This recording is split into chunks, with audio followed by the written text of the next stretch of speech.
De cette édition ce soir, une ambiance de marché qui reste compliquée avec toujours beaucoup d'aversion au risque face au stress géopolitique qui ne retombe pas et qui semble même se tendre encore un peu plus sur le terrain, avec en parallèle néanmoins l'idée que des efforts diplomatiques sont peut-être toujours possibles. On avance évidemment avec beaucoup de prudence sur le dossier ukrainien, mais on a l'idée quand même d'une rencontre, pas au plus haut sommet, mais au sommet ce jeudi entre les ministres américains et russes des Affaires étrangères. Le secrétaire d'État américain Antony Blinken doit rencontrer normalement ce jeudi 24 février son homologue russe Sergueï Lavrov, une rencontre qui peut potentiellement ouvrir la voie demain à un sommet au plus haut niveau, cette fois entre Joe Biden et Vladimir Poutine. En tout cas, c'est ce qui peut-être se dégager de cette rencontre, l'idée d'un sommet Biden-Poutine, une idée qui a été mise sur la table par Emmanuel Macron, qui a téléphoné tout le week-end pour essayer d'arranger ce genre de diplomatie. Le stress néanmoins est important. On a une baisse de 1,5-2% pour les indices européens ce soir, avec des phénomènes d'aversion pour le risque. On le voit notamment sur les taux d'intérêt sans risque allemands qui se détendent aujourd'hui autour de 0,20%. Vous aurez les infos clés dans un instant avec Alix Nguyen. Il y a quand même des bonnes nouvelles dans ce marché, à commencer par la conjoncture du mois de février qui s'améliore très nettement en Europe. On l'a vu avec les PMI qui se redressent fortement après le coup de mou de la fin d'année et du début d'année 2022, avec une partie service notamment qui réaccélère fortement au mois de février. Et il faudra bien tout cela pour digérer, encaisser l'idée que l'économie allemande notamment sera encore sous pression au cours de ce premier trimestre de l'année, après déjà une baisse de sa croissance affichée au quatrième trimestre dernier de l'année 2021, une baisse de 0,7%. La Bundesbank estime que le premier trimestre sera encore un trimestre de contraction pour l'économie allemande. Voilà pour les sujets du jour. Et puis dans le dernier quart d'heure de Smart Bourse, nous parlerons de la notion d'alignement d'intérêts, une notion alors qui était très focalisée sur les intérêts des actionnaires il y a quelques années, quelques dizaines d'années. La notion d'alignement d'intérêts s'élargit aujourd'hui à l'ensemble des parties prenantes, les stakeholders comme on dit. Et comment cette notion d'alignement d'intérêts peut être une analyse complémentaire pour l'investisseur. Ce sera le sujet donc du quart d'heure thématique de Smart Bourse, et c'est Louis Darvieux, gérant chez Amiral Gestion, qui sera avec nous en plateau à 17h45.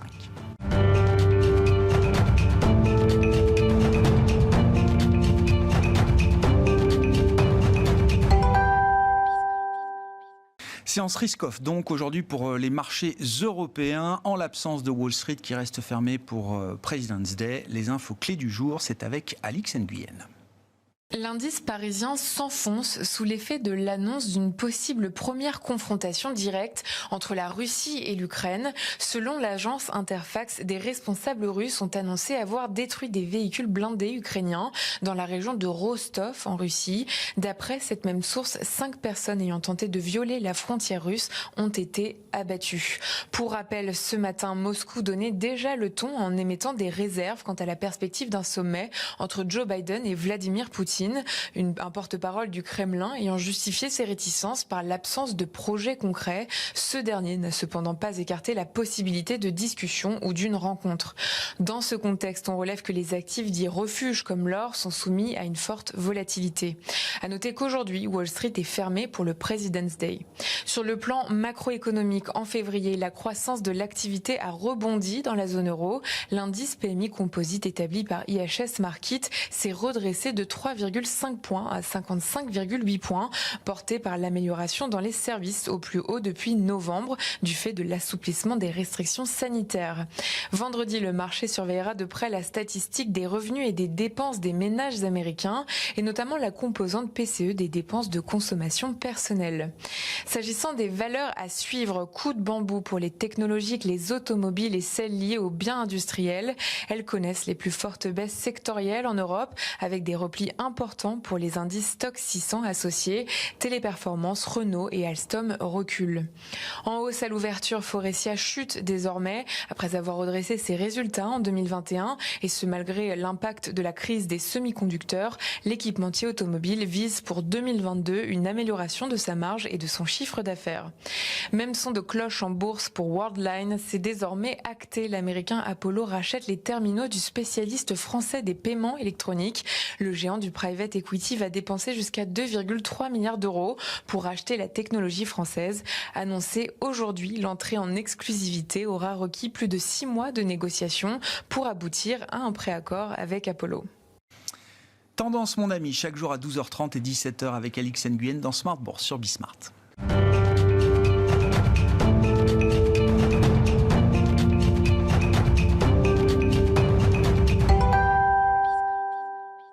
Trois invités avec nous chaque soir pour décrypter les mouvements de la planète marché. Éric Turgeman est avec nous ce soir, directeur des gestions actions et convertibles d'Ophi Asset Management. Bonsoir Éric. Bonsoir Grégoire. Merci d'être là. Merci à Xavier de Buren de nous accompagner également. Bonsoir Xavier. Bonsoir Grégoire. Vous êtes directeur adjoint de la gestion d'Inocap Gestion et Christopher Dembic avec nous également ce soir. Bonsoir Christopher. Merci beaucoup d'être là. Vous êtes directeur chez Saxo Bank. Bon, c'est le sujet que les marchés et que les investisseurs détestent. La géopolitique, mais il faut bien commencer par là, Christopher. Alors, comment on raisonne justement si on veut être investisseur rationnel sur un sujet comme celui du conflit ukrainien? Qu'est-ce qu'on regarde? À quoi on se raccroche et comment on regarde le risque que ce conflit représente en restant dans notre périmètre, l'économie et les marchés? Déjà, le premier point, c'est peut-être de ne pas regarder toutes les informations qui circulent, puisque vous en avez une myriade avec beaucoup de contradictions et indéniablement, je pense qu'automatiquement, ça ne vous permet pas d'être suffisamment rationnel. Ça, c'est le premier aspect. Franchement, personne ne sait ce qui se passe vraiment à la frontière, même des journalistes sont présents très courageusement, mais on n'a pas une grande visibilité. Et encore moins de visibilité d'ailleurs sur le parcours politique. Donc, qu'est-ce qu'il faut regarder? C'est quels sont les éléments aujourd'hui qui nous permettent soit de se protéger et éventuellement aussi quels sont les zones à risque. Pour se protéger, très objectivement, et c'était même le cas avant ces tensions géopolitiques, on avait de très belles tendances sur les matières premières, que ce soit énergétiques, les métaux, etc., parce qu'il y a des tendances de fond qui sont notamment liées à la transition énergétique, je penserais au sous-investissement dans les énergies, dans les infrastructures d'énergie fossile notamment, ça c'était préexistant, et bien sûr avec le schéma actuel, puisqu'on a une forte composance quand même matières premières, ça s'est renforcé. Et indéniablement, je crois que nous, en tout cas acteurs de marché, on doit l'analyser sous l'angle essentiellement matières premières. Il y a un sujet qui est intéressant, c'est bien sûr pétrole et gaz, assez évidemment, et d'ailleurs on a vu que l'Italie a un peu réagi sur ce sujet lorsqu'on parlait de sanctions européennes à l'encontre de la Russie. Et l'autre point, c'est aussi s'intéresser à... Demandant qu'en cas de nouvelles sanctions, l'énergie soit exclue des sanctions. Oui, ce qui est un peu... On comprend après avec la Russie, si on ne fait pas cela, ça aura un impact un peu moindre. Mais indéniablement, il y a cet enjeu-là qui est très important. Et l'Ukraine est aussi un point intéressant parce que sans essayer d'épiloguer sur l'aspect politique, l'Ukraine aujourd'hui, c'est quand même un quart des terres noires au niveau mondial. Les terres noires, ce sont des terres très fertiles et donc très intéressantes dans une perspective de changement climatique et bien sûr d'évolution de l'agriculture, etc. Donc il y a quand même un fort aspect matière première qui explique en tout cas, ou en tout cas qui a un impact au niveau de ce conflit. C'est aussi pour ça que les marchés réagissent, parce qu'il y aurait potentiellement des disruptions au niveau de l'approvisionnement sur les matières premières notamment qui pourraient être éventuellement importantes. Mais là après, on est dans un scénario qu'on n'arrive pas à voir, bien sûr. La logique de l'investisseur, effectivement, alors c'est de se couvrir à travers le compartiment, le complexe des matières premières. Je comprends, Christopher. C'est de là aussi où peut venir le mal pour l'économie européenne. C'est-à-dire qu'on est déjà dans une crise énergétique majeure. Cette crise pourrait s'aggraver, devenir plus importante encore en cas d'escalade continue du conflit. Alors là, juste 2 points. Moi, je suis convaincu que la crise énergétique européenne, c'est un sujet de long terme, parce qu'au niveau de la transition telle qu'elle a été choisie, en tout cas au niveau européen. Mais sur du plus court terme, on sort quand même de l'hiver assez rapidement. Les stocks européens, ils étaient très très bas à l'entrée de l'hiver. Aujourd'hui, ils ont commencé à augmenter un tout petit peu plus. Donc si on est sur un thème des disruptions sur quelques semaines, c'est encaissable par l'Europe. C'est ça vraiment qui est aussi important. Et c'est peut-être aussi pourquoi on essaye de tirer autant qu'on peut finalement pour éviter qu'il y ait un conflit ouvert. Parce que si on arrive au mois de mars, vraisemblablement pour l'Europe, l'impact sera largement encaissable du point de vue économique. Ça, c'est certain. Éric, comment vous regardez le sujet? Quels sont les points de vigilance quand on est un investisseur rationnel, qu'on essaye de l'être, les actifs, les secteurs qui peuvent être les plus sensibles à une situation de tension qui perdurerait, voire qui augmenterait encore entre la Russie et l'Occident, pour dire les choses? C'est très dur de faire du court terme, en fait, parce que bon, comme Christopher a dit, on n'en sait rien du tout. On ne sait pas ce qui va se passer. Donc là, vous prenez, c'est un peu la pièce qui va tomber à pile ou face. Vous considérez, vous voulez vous couvrir. Alors là, c'est très bien quand les options sont pas chères du tout, mais la volatilité s'étant tendue, on ne se couvre pas gratuitement. Donc vous couvrez aujourd'hui, vous diminuez éventuellement l'exposition.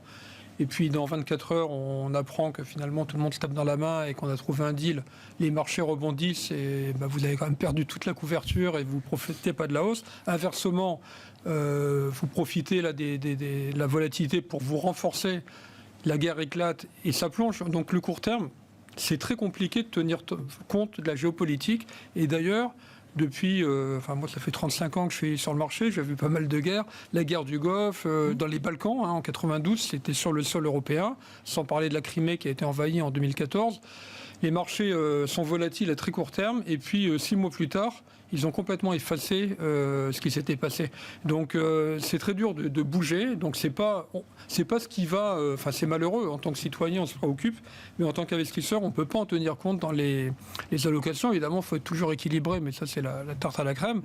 Et moi, ce que je pense au contraire, c'est que finalement cette nervosité, géopolitique, a calmé ce qui était le facteur essentiel de déstabilisation des marchés, c'est-à-dire la remontée des taux.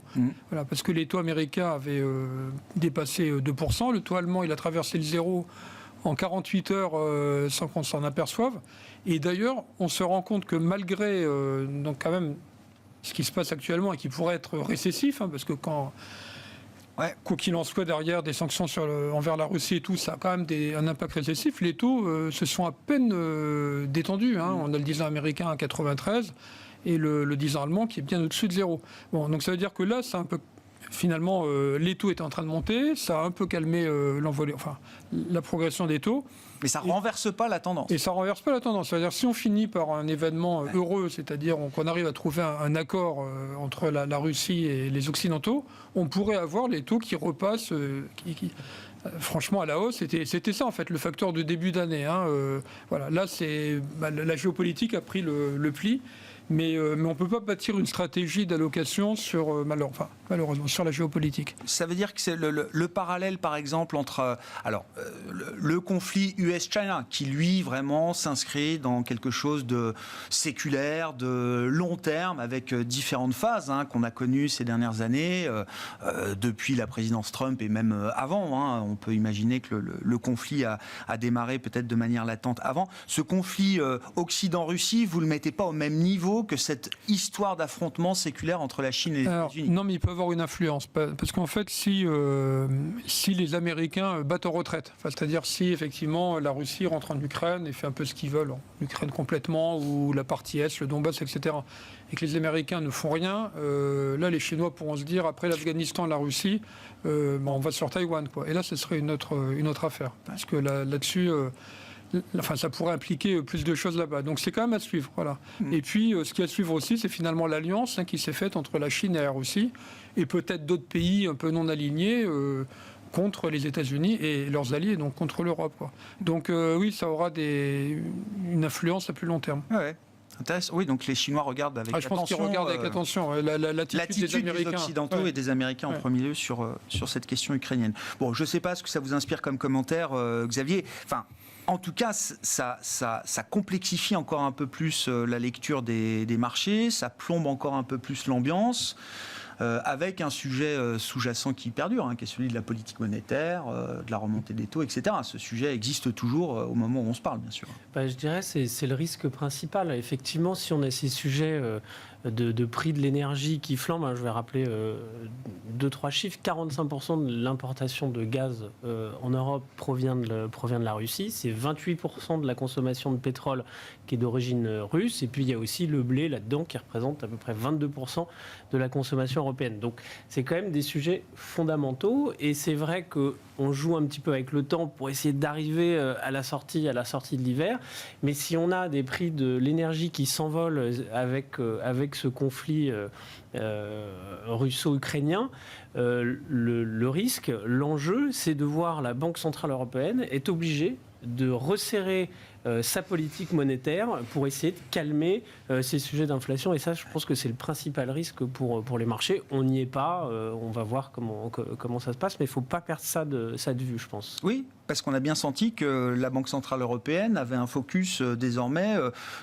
également sur l'inflation, préoccupation unanime, nous a dit Christine Lagarde le 3 février dernier, évoquant le sujet de l'inflation.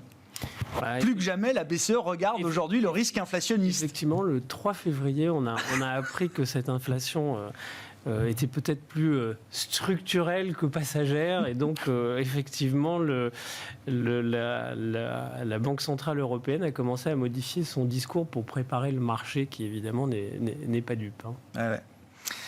Encore un mot sur la situation russe, puis on peut faire le lien évidemment avec les politiques monétaires derrière, Christopher, mais l'idée de sanctions économiques, et même, enfin, la baisse du rouble, la baisse du marché action russe, qui perd plus de 10% aujourd'hui, le rouble qui a déjà baissé mais qui perd encore 2-3% contre dollar, les taux russes qui montent, est-ce que ces sanctions financières, économiques de marché sont déjà de nature à, je sais pas, mettre une douleur ou des points de douleur importants sur l'économie russe? Est-ce que ça peut être un levier pertinent? Ou est-ce qu'on est sur d'autres sujets qui dépassent justement cet aspect-là? Alors moi je me souviens, quand j'étais beaucoup plus jeune, on avait eu l'occasion d'étudier pas mal les sanctions qui étaient à l'encontre de la Birmanie, moins financiarisées. Mais bon, unanimement, ça n'a aucun impact. Bien sûr, la Russie est beaucoup plus financiarisée, plus ouverte aussi indéniablement, donc on voit un peu plus de liens. Mais je pense que la Russie, et ça c'est un point qui est très important à prendre en considération, c'est que depuis 2014, la Russie a renforcé suffisamment son économie parce qu'il y avait déjà un train de sanctions, mais tout simplement en envisageant que éventuellement, et je pense qu'il y a une stratégie aussi politique, géopolitique de long terme, éventuellement si on avait d'autres sanctions plus dures qui arrivaient à l'avenir, eh ben on va tout faire pour que finalement ça ait un impact le plus infime sur l'écosystème, sur la finance russe. Et si vous regardez tout simplement, lorsqu'on regarde, la Russie a fait le choix qui a été très très clair de se délester de bons du Trésor, et depuis de très nombreuses années, et on voit d'ailleurs assez bien dans les graphiques 2014 quand même, et on voit à quoi ça correspond, tout simplement privilégier l'or. Mais vous regardez au-delà, elle a aussi incité ces grandes entreprises cotées en bourse, donc surtout dans le domaine de l'hydrocarbure, mais on a aussi des bancaires, à tout simplement être beaucoup moins dépendantes du dollar pour leurs transactions. Donc, bien évidemment, ça aura un impact, mais ça aura un impact plus pour le russe au quotidien. La Russie s'y est préparée. Exactement, la structure financière, la structure économique, elle résistera très bien, et surtout la Banque centrale russe a depuis plusieurs années travaillé sur un schéma afin un peu d'isoler quand même le système financier. Et je pense que c'est une banque centrale qui est quand même très efficace au niveau des émergents, et à mon avis, elle a bien réussi ce sujet-là. Donc, pour eux, les sanctions, c'est un peu un non-événement par rapport à un sujet qui est politique pour eux d'abord. Bon. Voilà donc pour cette question géopolitique. Si on en vient aux banques centrales, faisons tourner la parole. Eric, bon, tout le monde a eu son avis, je crois, maintenant sur la manière de procéder pour normaliser la politique monétaire. 2, 3 hausses de taux, 9 hausses de taux en ligne droite, nous dit JP Morgan pour la politique monétaire américaine. Donc déjà, je note que le pic hawkishness n'est peut-être pas encore tout à fait atteint. Est-ce qu'on commence à y voir un peu plus clair entre les stratégies de Wall Street, le pricing de marché et le discours des banquiers centraux et j'allais dire de ce qui fait le cœur des banques centrales aujourd'hui? Les banques centrales, leur grande crainte, c'était de voir les taux longs exploser à la hausse, parce que les taux courts, de toute façon, elles les administrent. Bon, le problème, c'est que l'économie mondiale ne peut pas se permettre d'avoir des taux longs qui montent énormément, en fonction de l'endettement des États, des entreprises. Donc le problème de la Banque centrale, c'était faisant en sorte qu'éventuellement ça remonte, mais pas trop. Donc dans un premier temps, ils ont essayé de nous faire croire qu'il n'y a pas d'inflation. Donc en se disant, après tout, s'il n'y a pas d'inflation, il n'y a pas de raison, effectivement, que les taux courts remontent, et 2, que les taux longs, qu'il y ait une pontification, donc c'est transitoire, c'est transitoire. Les marchés ne l'ont pas cru, parce que du transitoire qui se répète tous les mois, ça devient effectivement, comme vous disiez, du structurel. Donc les marchés l'ayant pas cru et les chiffres continuant à être inflationnistes, les banques centrales se sont dit le seul moyen finalement de calmer la hausse des taux longs, c'est de montrer qu'on est là et qu'on ne laissera pas déraper l'inflation. Parce que dans le même temps, ils ont quand même dit depuis le mois de décembre qu'ils n'achèteraient plus les taux longs. Parce qu'avant, ils pouvaient très bien se dire il y a de l'inflation et on ramasse tout ce qui est sur le marché et on maintient les taux longs au niveau qu'on souhaite, à 1,5 par exemple ou à 0 en Allemagne. Puis après, effectivement, les taux sont le taux réel est négatif. Bon. À partir du moment où ils ne veulent plus alourdir leur bilan, ça veut dire qu'ils laissent, entre guillemets, les taux longs au marché. Et donc, s'ils ne veulent pas que les taux longs s'envolent, il faut prouver qu'ils sont là pour contenir l'inflation. Donc, effectivement, ils vont normaliser petit à petit. Après, il ne faut pas tuer non plus la croissance. Donc, pour l'instant, ils se débrouillent pas si mal. Ils ont fait un rétropédalage parce qu'effectivement, il y a 3 mois, on est très dovish, surtout la Banque Centrale Européenne. Et puis maintenant, ils sont obligés de montrer au marché qu'ils font attention à l'inflation. Ils vont remonter leur taux 9 fois 9, ça me paraît excessif quand même. Et oui, mais c'est ça le sujet, Eric. Ouais. Vous dites... ils veulent pas tuer la croissance, mais c'est toute la question, parce que quand on lit le rationnel des calls de JP ou Goldman sur 7, 9 hausses de taux automatiques, c'est bien justement parce que ces stratégistes pensent qu'à un moment, les banques centrales vont devoir faire baisser la croissance et la ramener sous la tendance pour calmer ce risque inflationniste. Oui, mais ils ne veulent pas rentrer en récession non plus. Donc, moi, les 9, ça, c'est le supplice chinois, hein, les 9 hausses petit à petit. Ouais. Moi, je pense qu'ils ont intérêt, à la limite, à y aller d'un coup. Ah. À coup de 50 points de base, notamment au mois de mars, par exemple. Bon, après, il faudra voir avec l'Ukraine, parce que je ne sais pas si les banques centrales poursuivront la même politique, si c'est le Brésil. Oui, Mais, mais bien sûr. En admettant, de toute façon, en admettant que ça se calme en Ukraine, les taux vont remonter assez rapidement. Enfin, vous verrez qu'on va repasser les deux peut-être en 24 heures s'il y a Bon. Derrière, donc moi je pense qu'ils ont intérêt à monter d'un coup, à prouver effectivement qu'ils vont refroidir l'activité de manière à ce que les taux longs ne s'envolent pas. Mais d'ailleurs, les taux longs, finalement, la hausse des taux, 9, ça me paraît beaucoup, mais disons 5, 6 ou 7, ça veut dire que des taux courts vont monter jusqu'à 2,25 et les taux longs sont venus se poser là-dessus, parce que le taux 10 ans, il vient normalement se poser au niveau terminal de la hausse des taux courts. Donc c'est-à-dire que le marché considère qu'on va remonter les taux courts jusqu'à entre 2,25, 2,50. Ouais. Voilà.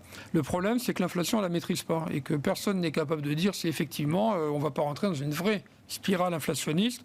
Et la vraie spirale inflationniste, c'est les salaires. Pour l'instant, les salaires n'ont pas monté massivement. C'est-à-dire qu'il y a quelques zones de tension, notamment aux États-Unis, en France, en Europe aussi, mais on n'est pas encore dans la spirale prix-salaire avec... on connaît... De toute façon, on ne connaît plus l'inflation, mais personne ne connaît l'inflation. Non, on ne sait pas ce que c'est. Parmi les acteurs financiers, l'inflation, c'est réellement ce qu'il y a eu dans les années 70. Personne ne travaillait, pas nous en tout cas à ce moment-là, mais c'est-à-dire qu'on est dans un monde désinflationniste depuis 30 ans. Donc on ne sait pas ce que c'est l'inflation et l'impact que ça pourrait avoir. Donc attention quand même. Quand on regarde le marché action, Xavier, alors comment vous analysez les mouvements depuis le début de l'année ? Est-ce qu'il y a une logique fondamentale ? Est-ce que c'est uniquement des questions de valorisation qui drive aujourd'hui le marché action ? Il faut absolument renormaliser les multiples, comme on dit dans vos métiers. Est-ce que c'est cette phase-là dans laquelle on est aujourd'hui ? On a aussi les résultats des entreprises, mais c'est vrai qu'on a du mal à réconcilier parfois les résultats publiés et l'action sur les prix. Alors je dirais que moi, depuis le début de l'année, on assiste au match de l'année. C'est le match taux contre bénéfice par action. Alors on avait, juste avant les très fortes baisses qu'on a pu connaître sur les marchés, des marchés qui étaient quasiment à l'équilibre, dans lesquels on avait effectivement des divergences extrêmement marquées qu'on n'avait pas vues depuis longtemps, avec quasiment 35 ou 40% d'écart entre la meilleure performance, qui était quand j'avais regardé fin janvier, qui était Unicredit, je crois, et à l'inverse, Adyen, et il y avait 40 ou 45% d'écart, pour des marchés qui étaient quasiment à l'équilibre. Et donc ça, quand on va regarder un peu plus en détail, et pour nous, chez InnoCap, c'est le point central, c'est vraiment ce match taux par rapport aux bénéfices par action. Et depuis le début de l'année, en dehors de ces aspects géopolitiques, c'était vraiment, pour l'instant, les taux qui remportaient le match, puisqu'on avait ces craintes, effectivement, de 7, 8, 9 hausses de taux, de savoir quelle était la hauteur de la marge, parce qu'il y a quelque chose que le marché n'aime pas, c'est que la marge soit trop haute et qu'on passe à 50 points de base d'un coup, et ça pourrait amener un petit peu encore plus de volatilité à très court terme. Mais donc pour nous, l'enjeu, c'est vraiment ce match taux contre les bénéfices par action, et on l'a vu sur la première partie du mois de janvier, c'est les craintes sur les taux qui ont fait que le marché a plutôt été mal orienté, et au fur et à mesure des premières publications de résultats, les entreprises qui ont confirmé leur capacité à pouvoir augmenter leurs bénéfices par action ont plutôt sorti du lot. Donc tout au long de l'année, en dehors encore une fois de ces aspects géopolitiques, on va être dans ce match entre les deux, et il y en a un qui va plutôt être favorable par rapport à l'autre, et ainsi de suite. Parce que un point intéressant, c'est que si on regarde les forces qui ont fait monter le marché en 2021, c'est une croissance économique forte, ou en tout cas à des niveaux élevés, des bénéfices par action aussi à des niveaux élevés, et des taux de dividendes qui étaient aussi bien orientés. Ces éléments-là en 2022, ils sont encore là. On va avoir une croissance mondiale, les dernières estimations sont autour de 4,4-4,5%. Des bénéfices par action qui vont rester assez bien orientés, puisqu'on est entre 18 et 20% pour le marché, pour le CAC ou pour l'Eurostoxx. Et on va avoir des niveaux de dividendes qui vont rester élevés. Sauf que, ça c'est en absolu, la dynamique en elle-même, elle est négative. C'est-à-dire qu'on a cette fameuse dérivée seconde qui est négative, et ça, le marché n'aime pas ça. Donc pour nous, 2022, il va falloir se consacrer aux fondamentaux, et on revient à une véritable année de stock picking, où il va falloir aller chercher cette dérivée seconde positive finalement. C'est-à-dire ces entreprises qui ont cette capacité tout au long de l'année à pouvoir augmenter leurs bénéfices par action. Et on le voit, les sanctions qu'il y a dans le marché, c'est des entreprises très chèrement valorisées qui ont montré qu'ils arrivaient au bout de leur cycle de hausse des bénéfices par action. Et ça, les investisseurs ont sanctionné. Je pense à des Hermès, je pense à des Dassault Systèmes, par exemple, qui ont des niveaux de valorisation très élevés, où pour pouvoir justifier ces niveaux de valorisation, on a besoin d'avoir du fuel et une dynamique de croissance des bénéfices qui reste celle qu'elle a été ces dernières années. Et pour rebondir sur ces deux valeurs emblématiques que vous avez citées, Dassault Systèmes et Hermès, qui ont connu déjà des baisses de 30% en quelques mois en termes de cours de bourse. Alors évidemment, après des parcours historiques spectaculaires. 30% de baisse, vous dites, c'est pas pour ça que l'histoire redevient forcément tout de suite intéressante. C'est des titres qui ont tellement monté pour atteindre des niveaux de valorisation. Mais les histoires, elles sont ailleurs pour vous désormais. On le voit bien ce que va rechercher les investisseurs aujourd'hui. Depuis le début de l'année, les deux meilleurs secteurs qui surperforment très largement sont l'énergie et le secteur financier, notamment bancaire. Alors, il y a eu un rattrapage parce que c'est des secteurs qui avaient atteint des niveaux de valorisation qui n'étaient pas justifiables compte tenu de la crise sanitaire, etc. Donc, ça a rattrapé. Mais maintenant, aujourd'hui, c'est des secteurs qui sont des hedges naturels à l'inflation, l'énergie, évidemment. Ce sont des secteurs qui sont peu valorisés, en absolu et aussi en relatif historique. Et enfin, c'est des secteurs sur lesquels on a une dynamique de bénéfices par action qui reste très bonne. Donc on coche un peu toutes les cases. Donc les investisseurs vont aller chercher ces éléments-là. Après, on voit bien que ces sociétés ont quand même des capacités. Je pense à ASML aussi, un leader mondial incontesté qui a pas mal baissé depuis le début de l'année, qui a des perspectives de croissance qui sont quand même très visibles, très importantes. Donc il y a peut-être un moment où, si on a des visions d'investissement à moyen long terme, ça pourra revenir sur des niveaux attractifs. Mais ce qui est très important pour cette année, c'est qu'on se refocus sur les fondamentaux et sur le stock picking. D'accord avec ça, Eric, là sur la partie action? Oui, mais plein de commentaires. C'est très intéressant ce qu'a dit Xavier, notamment sur les deux valeurs Hermès, Dassault. Et il faut bien comprendre, Hermès, Dassault, il y en a une des deux qui se paye 62 fois les bénéfices au début de l'année et l'autre 53 fois. Donc vous pouvez baisser de 30%, ça reste encore à plus de 40 fois.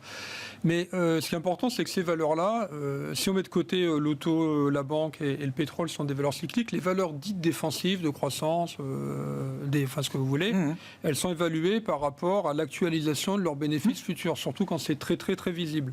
Mais après, l'impact des taux, quand les taux sont très très bas, l'impact des taux il est beaucoup plus fort que l'impact d'une variation de résultats. Elles ne peuvent pas décevoir, c'est-à-dire que... Passer sur les taux de 0 à 1... c'est autre chose que de 10 à 11. Et c'est ça. Alors de 0 à 1, en plus c'est l'infini. Disons de 1 à 2, c'est plus facile à comprendre mathématiquement. Vous êtes multiplié par 2 les taux, et donc en fait, ça veut dire que l'actualisation, mathématiquement, elle va en prendre un sacré coup. Ça veut dire que les valeurs défensives, elles sont prisonnières de leurs résultats et de la capacité à continuer à faire du 15-20%. Et une valeur, si on attend 20% de résultats, ce qui est énorme, si elle a le malheur de faire 17, c'est la catastrophe. Parce qu'en fait, on commence à dire qu'elle doit plus payer 60 fois, on doit la payer 50, ce qui est encore énorme, mais entre-temps, ça fait 20%. Donc c'est pas étonnant qu'il y ait eu comme ce dérating, mais elles n'ont pas déçu. Et ce dérating, on est encore dedans. Enfin, je sais que c'est compliqué à évaluer, mais quand vous regardez justement les multiples, vous dites ça y est, les multiples se sont normalisés. Ce qui était très cher reste cher, effectivement, mais un peu moins en absolu que moi, quand on est au-dessus de 30, je suis pas à l'aise. Mais c'est ça, d'accord. Je suis un analyste de formation. Au-dessus de 30, il faut me démontrer que la croissance va être forte pendant de nombreuses années. Pendant très longtemps, on disait, quelque chose qu'on n'utilise plus, le PEG. C'est combien de fois on paye la croissance. Et quel que soit le taux, on disait c'est 2. Donc une entreprise qui était à 10% de croissance régulièrement, elle a payé 20 fois. Et une entreprise plus cyclique qui avait 5% de croissance en moyenne, on a payé 10 fois. Quelque chose qui finalement revient toujours. Je reloque. Bah oui, mais ça donne quelques repères, justement. Et quand vous payez 60 fois les bénéfices, 60 fois, c'est 60 années de bénéfices. Ça fait longtemps. Il faut que la croissance, elle soit suffisamment forte année après année pour que le 60 fois de cette année, ça soit que 50 fois l'année prochaine, 40 fois dans 2 ans et peut-être 10 fois dans 10 ans. Donc le petit grain de sable sur ces valeurs-là, et derrière ça dévisse. Est-ce que ça va continuer ? Peut-être encore un peu. Voilà. Et quant aux 3 secteurs qui avaient été massacrés, alors c'est pour des raisons différentes. Les banques, c'est qu'on considère, c'est un peu la pensée unique, malheureusement, la bourse, c'est que tout le monde pense en même temps, au même moment, et comme tous les capitaux tournent de la même façon, ça accroît les mouvements. Les banques, on considérait que les taux resteraient négatifs jusqu'à la fin des temps. Oui.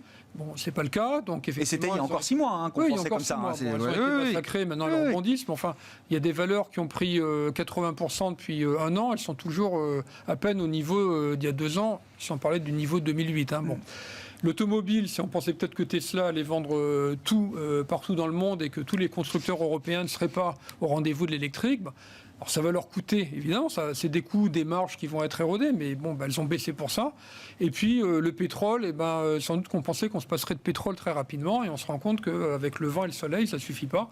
Et que comme il y a eu des capacités qui ont été, finalement, on n'aura pas renouvelé suffisamment les capacités, il y a un problème d'adéquation d'offre et de demande. Et pour revenir à l'Ukraine, ça ne vient pas arranger les choses, parce qu'on pourra avoir le prix du pétrole qui dépasse les $100, on n'est plus très loin maintenant. Sur les politiques monétaires, Christopher, c'est vraiment l'histoire permanente, donc je ne sais pas à quel épisode vous voulez qu'on se raccroche, mais oui, est-ce que vous y voyez un peu plus clair là, sur la stratégie de la Fed d'un côté, de la BCE désormais, puisque la voie est ouverte pour sortir des taux négatifs, pour le dire clairement, en zone euro. Alors moi, je reste convaincu qu'on a 2 problématiques en termes d'inflation qui sont très différentes aux États-Unis et en zone euro. Aux États-Unis, indéniablement, les signaux étaient très clairs il y a plusieurs mois de cela, on était sur une inflation qui était structurelle et c'est indéniablement le cas. Si vous le regardez, vous avez tout le cocktail et je pense qu'un des indicateurs qui le montre très bien, c'est le dernier indice des prêts à la production en janvier qui a été publié donc la semaine dernière et c'était juste effarant. Non seulement les pressions inflationnistes, elles se renforcent, mais surtout ça concernait vraiment tous les secteurs d'activité. Aucun qui était épargné. Donc, vous rajoutez à cela les perturbations au niveau du commerce international. Les acteurs du fret vous disent pas d'amélioration avant 2023 au moins, parce que c'est à ce moment-là que les nouveaux conteneurs vont arriver sur le marché. Il suffit de regarder l'engorgement au port de Los Angeles, ça reste toujours une problématique. Et bien sûr, la boucle prix-salaire, indéniablement, qui est un sujet aux États-Unis. Donc, côté américain, ils ont l'urgence quand même d'agir assez vite, assez fort, je pense, indéniablement, parce que finalement, la fenêtre d'opportunité, elle est assez courte pour augmenter les taux. Bien sûr, alors, c'est le jeu des marchés, on a les prévisions fin d'année, à quelle hausse de taux, à quel niveau de taux on sera, etc. La réalité, c'est que je pense qu'à un certain stade, quand on a de telles pressions inflationnistes qu'on n'a pas connues depuis des décennies, on ne peut pas savoir à partir de quel moment, vraiment, la croissance va fortement ralentir. Et je crois qu'il y a un vrai sujet de croissance. Alors, je n'anticipe pas du tout de récession et je ne m'intéresse pas trop à l'inversion de la courbe des taux, qui est un sujet qui commence à monter. Mais indéniablement, ça va être un exercice qui est très compliqué et il faudra faire un choix. Donc probablement le choix plutôt inflation dans un premier temps, vu la pression plus politique et le contexte politique aux États-Unis.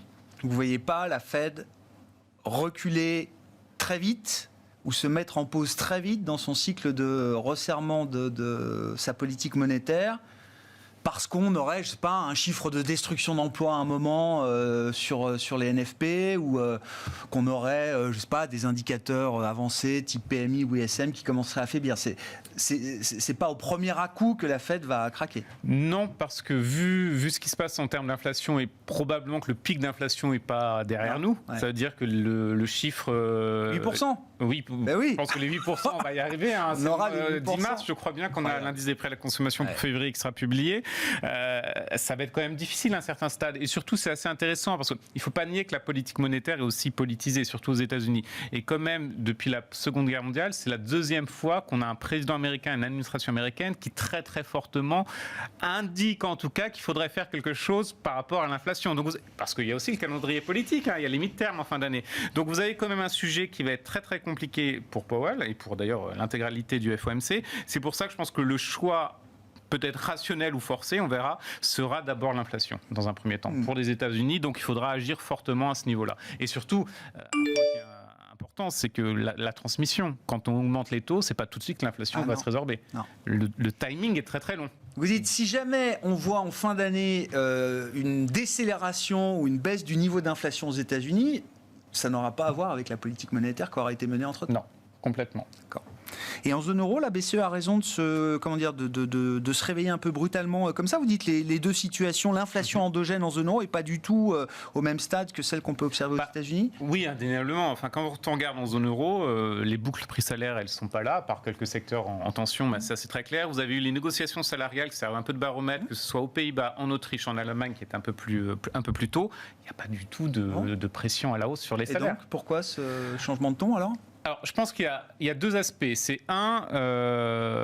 malgré tout, c'est un risque qui est présent. Je pense qu'il y a une pression de marché aussi qu'il ne faut pas nier, donc il fallait envoyer des signaux. Ça ne veut pas dire que des signaux ensuite se traduiront par des actes très très concrets en termes de hausse de taux notamment.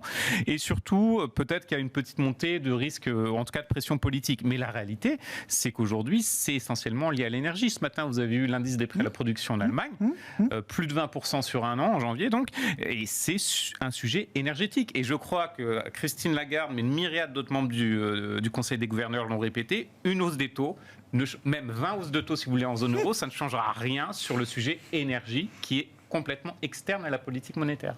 Et ça, je pense que, honnêtement, l'analyse de la BCE est très bonne de mon point de vue. Je ne la conteste pas. Je pense qu'ils ont bien compris les dynamiques. Après, c'est difficile aussi avec les attentes du marché, mais ça, c'est un autre sujet. Bon, oui, effectivement. La séquence du mois de mars va être très importante. 2 mars, on aura la première estimation d'inflation pour la zone euro. 10 mars, donc, c'est l'inflation américaine, plus la réunion de la BCE, plus sommet européen, normalement consacré au futur du pacte de stabilité et de croissance, sous présidence française de l'Union européenne. Et puis, 15 et 16 mars, la réunion de la Fed. S'il y a des commentaires à ajouter, n'hésitez pas.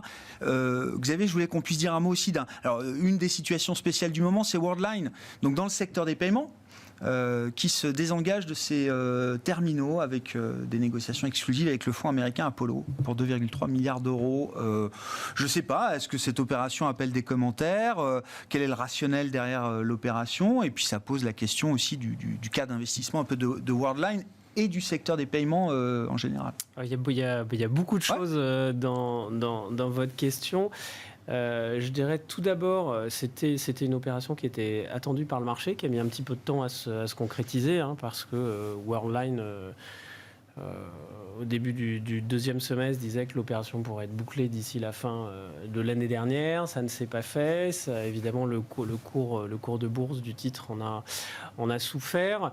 Ils l'avaient annoncé, qu'ils voulaient se désengager de ça pour rester un pur player sans cette activité. Bon, faut voir aussi qu'ils passent quand même une provision de 900 millions, ce qui montre que sans doute Ingenico avait été acheté sans doute un petit peu cher à l'époque.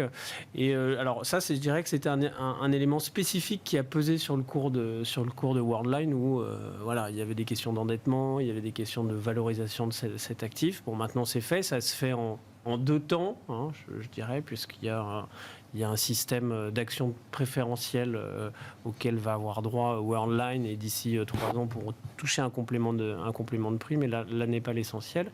Et je dirais plus globalement sur le secteur des paiements, on le voit avec un autre acteur tout à fait comparable qui est Nexi en Italie et aussi Adyen dont on a parlé au début de l'émission.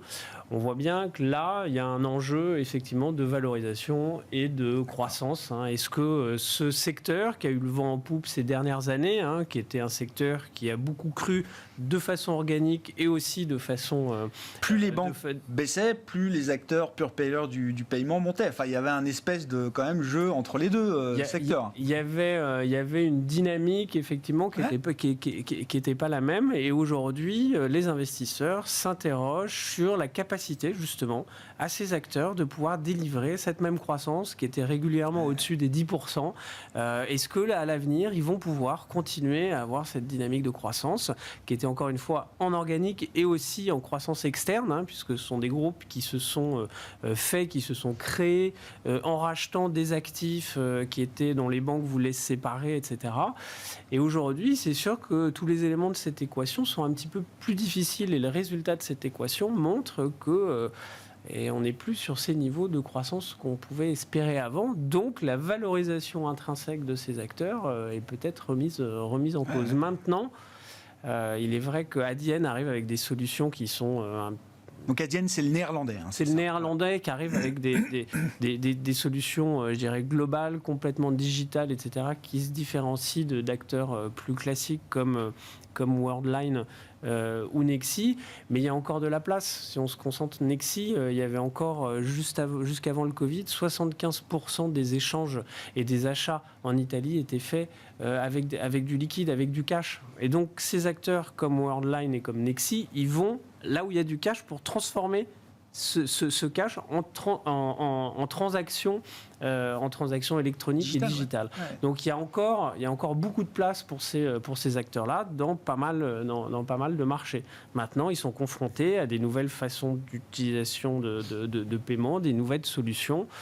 Et donc il y a un peu, et ce que veut nous dire le marché, c'est qu'il y a un peu de remise en cause sur ces business models, même si ça reste des entreprises de très bonne qualité. En conclusion, Eric, vos commentaires, bien sûr, et puis comment on se positionne pour traverser cette séquence qui est pas facile. Est-ce qu'on arrive à regarder au travers? Est-ce qu'il faut être très humble et agile, nous dit Jérôme Powell? Je trouve que c'est une bonne maxime pour l'investisseur en ce début d'année là. Juste un mot, les résultats quand même ont été très très bons. Ouais.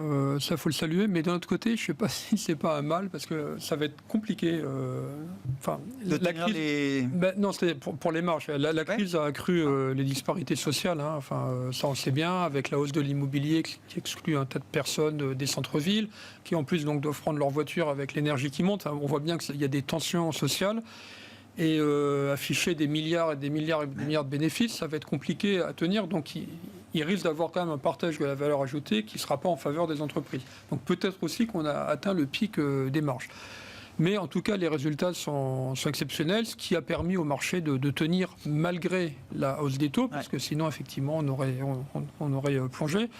Bon, nous, on considère que le marché va rester volatile et qu'il y aura des occasions de se renforcer peut-être un peu plus bas. Alors c'est toujours compliqué, parce que si ça fait que monter, on nous dira il fallait sauter sur l'occasion. Des taux qui devraient un peu remonter, des marges qui n'ont pas de raison d'exploser à la hausse. On ne pense pas qu'il y ait un risque d'envoler du marché. Enfin, un risque de craquer à la hausse, quoi. C'est pas le risque central. Nous, on attendait en début d'année une progression de l'ordre de la hausse des bénéfices, c'est-à-dire pas à deux chiffres. Non. Voilà. Donc, on n'est pas très, très optimiste. D'un autre côté, on est encore plus négatif sur le marché obligataire. Donc, entre les deux, on préfère quand même avoir des actions. Mais globalement, on est neutre et on passerait positif s'il y avait une consolidation qui amenait par exemple l'Eurostoxx 50 à 3008, mais enfin on n'y est pas pour l'instant. Non, parce que les indices en Europe en tout cas ont assez peu baissé. Ils tiennent bien, c'est le Nasdaq qui a rendu. Ouais. Merci beaucoup messieurs, merci pour votre contribution à Planète Marché ce soir et votre éclairage sur la situation de marché. Eric Turgeman était avec nous, directeur des gestions actions et convertibles d'Ophi Asset Management, Xavier Deburen, directeur adjoint de la gestion d'Inocap Gestion et Christopher Dembick, directeur chez